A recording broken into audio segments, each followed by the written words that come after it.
Hello everyone.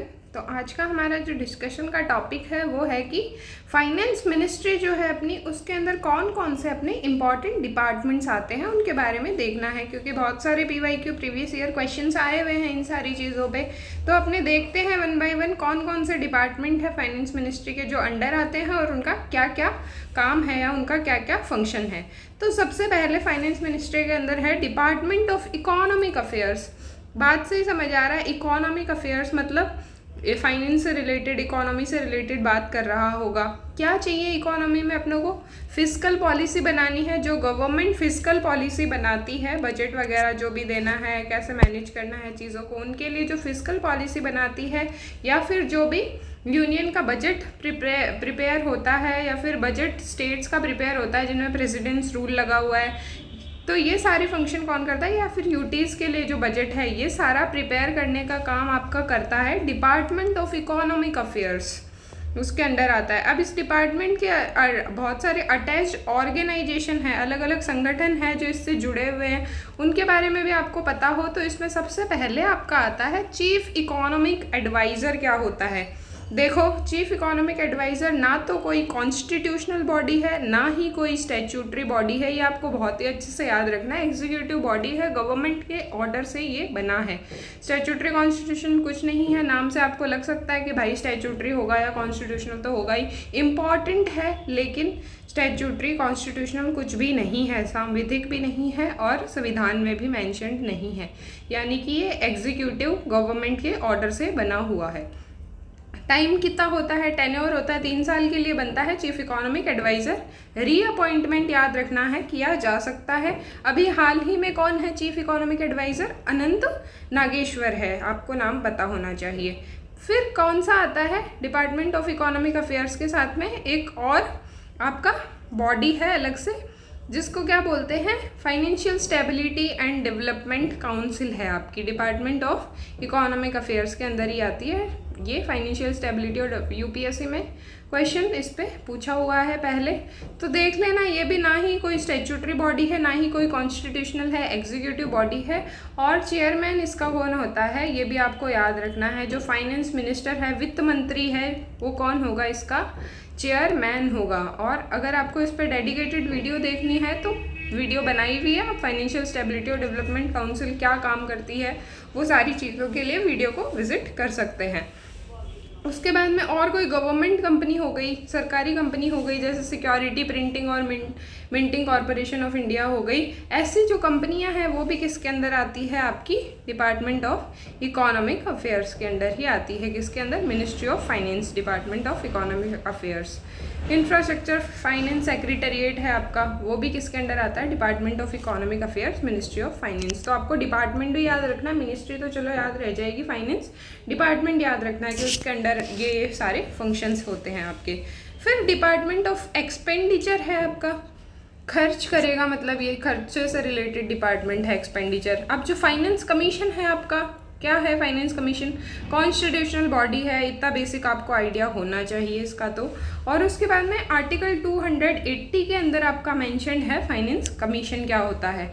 तो वो आपके कौन से डिपार्टमेंट में आता है? डिपार्टमेंट ऑफ एक्सपेंडिचर आप याद रखेंगे। फिर कंट्रोलर जनरल ऑफ अकाउंट्स है आपका, क्या काम करता है? ये एस्टिमेट्स प्रिपेयर करता है किसके? कंसोलिडेटेड फंड ऑफ इंडिया से जो भी पैसा स्पेंड हुआ है उससे रिलेटेड एस्टिमेट तैयार करता है कि भाई कितना क्या पैसा लगा। कंट्रोलर जनरल ऑफ अकाउंट है, कैग नहीं है, कैग अलग बॉडी है, ये CGA है। कैग अलग से कॉन्स्टिट्यूशनल बॉडी रहेगी, इंडिपेंडेंट अलग से अथॉरिटी रहेगी उसके पास में। तो ये याद रखना, ये कंट्रोलर जनरल ऑफ अकाउंट किसके अंदर आता है? एक्सपेंडिचर। ये भी खर्चे को देख रहा है ना, फाइनेंस कमीशन भी क्या कर रहा है? पैसा डिवॉल्यूट कर रहा है, तो उसी से याद रखना, दोनों ही एक्सपेंडिचर, डिपार्टमेंट ऑफ एक्सपेंडिचर में आते हैं। फिर आपकी बहुत सारी रिपोर्ट्स हो गई, पे कमीशन की रिपोर्ट, पेंशन एम्प्लॉयर्स को देने वाला, और ये सारा भी एक्सपेंडिचर में ही आता है क्योंकि ये भी खर्चा हो रहा है आपका। फिर पब्लिक फाइनेंशियल मैनेजमेंट सिस्टम है आपका, क्या करता है? ये बहुत सारी जो अपनी अलग अलग मिनिस्ट्री है, हेल्थ मिनिस्ट्री, एजुकेशन मिनिस्ट्री, इन सारे को जो पैसा अलोकेट करना होता है स्टेट और सेंट्रल लेवल पे, वो कौन करता है? Public financial management system. ये भी याद रख लेना, क्या है? एक्सपेंडिचर कर रहा है, खर्चा कर रहा है, तो इसके अंदर आ जाएगा डिपार्टमेंट ऑफ एक्सपेंडिचर के अंदर। फिर आपका एक पारस नाम का पोर्टल है पेंशन रिलेटेड अकाउंट है, वो भी कौन मैनेज करता है? आपका डिपार्टमेंट ऑफ एक्सपेंडिचर, खर्च वाला विभाग जो है आपका। फिर आपका नया विभाग आता है डिपार्टमेंट ऑफ रेवेन्यू आपका आ गया। तो अब देखो रेवेन्यू मतलब इसके अंदर जो भी टैक्सेस रेवेन्यू जनरेट हो रहा है वो आएगा, डायरेक्ट टैक्सेस हो गए, इनडायरेक्ट टैक्सेस हो गए, वो सारे आ जाएंगे आपके। तो प्रत्यक्ष कर अप्रत्यक्ष कर सारे आ जाएंगे आपके। Central boards of revenue act आया हुआ था आपका 1963 का, उसके तहत आपके पास 2 बॉडीज़ है। Central board of direct taxes, यानी किसको देखेगा? डायरेक्ट टैक्सेस को, जैसे इनकम टैक्स हो गया आपका डायरेक्ट टैक्स लगता है। वहीं central board of indirect taxes भी है और कस्टम्स भी है। इसके अंदर कौन सा आता है? जीएसटी वगैरह जो लगता है वो इनडायरेक्ट टैक्स है आपका। और ये भी याद रखना एग्जाम पॉइंट ऑफ व्यू से, सबसे ज़्यादा कलेक्शन जीएसटी से ही आपका होता है, फिर आपका इनकम टैक्स से होता है, फिर आपका कॉरपोरेशन या कंपनीज पे जो टैक्स लगता है उससे होता है। ये आपको सीक्वेंस याद रखना है इसके अंदर। डिपार्टमेंट ऑफ रेवेन्यू में देख लिया डायरेक्ट टैक्सेस से जो रेवेन्यू आता है, इनडायरेक्ट टैक्सेस से। अब जो आपकी ईडी है, एनफोर्समेंट डायरेक्टर, जो मनी लॉन्ड्रिंग से रिलेटेड केसेस देखती है, या फिर फेमा से रिलेटेड जो भी केसेस है, फॉरेन एक्सचेंज मैनेजमेंट एक्ट उससे रिलेटेड, तो ये ईडी भी किसके अंदर आता है? आपका डिपार्टमेंट ऑफ रेवेन्यू। कौन सी मिनिस्ट्री? मिनिस्ट्री ऑफ फाइनेंस, आपको याद रखना है। सेंट्रल इकोनॉमिक इंटेलिजेंस ब्यूरो भी आपका इसी के अंदर आएगा। नारकोटिक्स ब्यूरो अच्छे से याद रखना, मिनिस्ट्री ऑफ फाइनेंस के अंदर आता है नारकोटिक्स ब्यूरो। ऐसे उसको केमिकल्स वाली है ऐसा कुछ मत कर देना, मिनिस्ट्री ऑफ फाइनेंस के अंदर आएगा narcotics bureau. Financial intelligence unit भी किसके अंदर आ जाएगी? मिनिस्ट्री ऑफ फाइनेंस के अंदर आपकी आ जाएगी।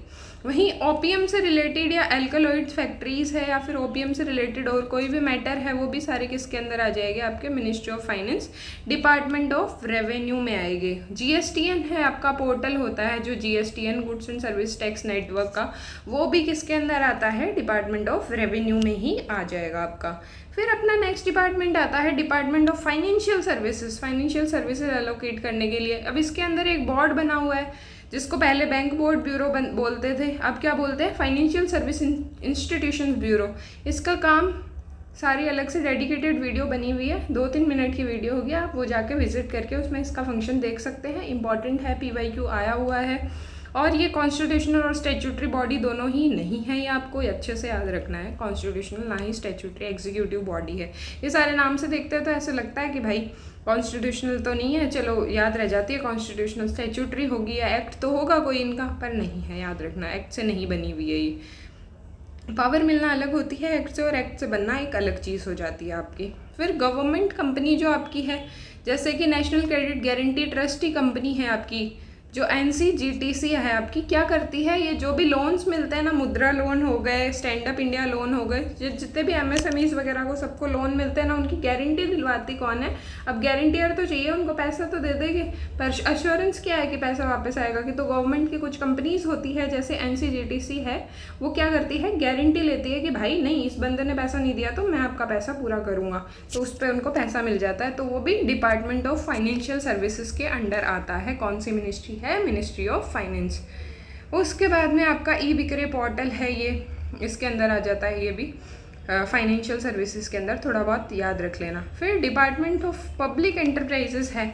अब पब्लिक एंटरप्राइजेस क्या कर रहा है? ये जो भी central public sector companies enterprises है या कंपनीज है, उनका जो भी एक्सपेंडिचर खर्चा हो रहा है, एडमिनिस्ट्रेशन कैसे होगा, फाइनेंशियल हेल्थ कैसे मेंटेन करेंगे, उनसे रिलेटेड जितने भी फंक्शन है वो ये DPE करता है, डिपार्टमेंट ऑफ पब्लिक एंटरप्राइजेस। कौन सी मिनिस्ट्री है? फाइनेंस मिनिस्ट्री है।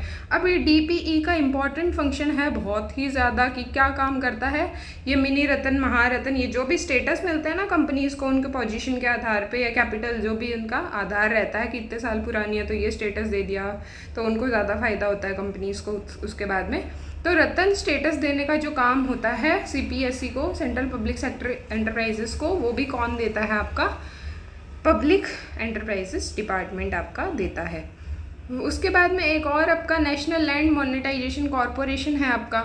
ये क्या है? 100% गवर्नमेंट की कंपनी है, ओन्ड कंपनी है। नेशनल लैंड मोनेटाइजेशन यानी जो भी खाली ज़मीन पड़ी है उसको क्या किराए पे दे दिया, ताकि गवर्नमेंट को उससे क्या हो? पैसा अर्न होता रहे, टाइम टू टाइम पैसा मिलता रहे।